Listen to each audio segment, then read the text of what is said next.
Nou ja, je kan je wel zien wat er gebeurd is. Je is hier een dikke eek. Die is omwaaid. De Wjattelstelsel had het laatste asfalt meegenomen. En er is hier een heel groot gordel staan. Nou, door de werkzaamheden hebben we het nou wat dicht gehouden. Maar zo zit in dit fietspaad verschillende van die grote gordel mee komt. De asfalt is kapot. En eigenlijk, je kan je net weer fietsen. Om het hele paad weer op te knappen moet er €150.000 investeerd worden. Maar dat geldt had Staatsbosbeheer net. Gevolg, de fietsroute door de oude bosk richting de Duurswaardsterheide verdwijnt. Het zou ons maken. We zouden meer geld krijgen voor recreatie, educatie en dat soort zaken. Want we krijgen nog wat zaken van de natuur. Nou, dat geld van de natuur wordt ook besteed aan de natuur. Dat kunnen we dus geen fietspaden voor aanlezen. Nou, in dat dilemma zitten we momenteel. Het eerste slachtoffer is een feit.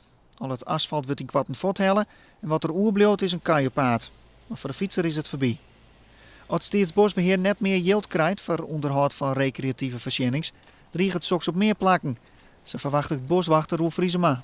Dat zou best kennen. Dat we slechte fietspaden hebben en dat er geen geld is om die weer te herstellen. En ja, dan kies je voor de veiligheid. Want als mensen je wil fietsen en er gebeurt wat, dan is de eigenaar verantwoordelijk als er ongelukken gebeuren. Je moet er weer om. Ja, is dat erom? Je kan je net langs. Stiek boer, hè? Ja, nou ja. Ja. Dus het is net zozeer of we ze graag dichter willen, maar het is gewoon de juridische kant van de zaak. In de soort natuurgebieden in onze provincie is Staatsbosbeheer al druk dwaande om alle kuier en fietspaden veilig te maken. De doggen ze toch alle toeken en bjem voor te hellen.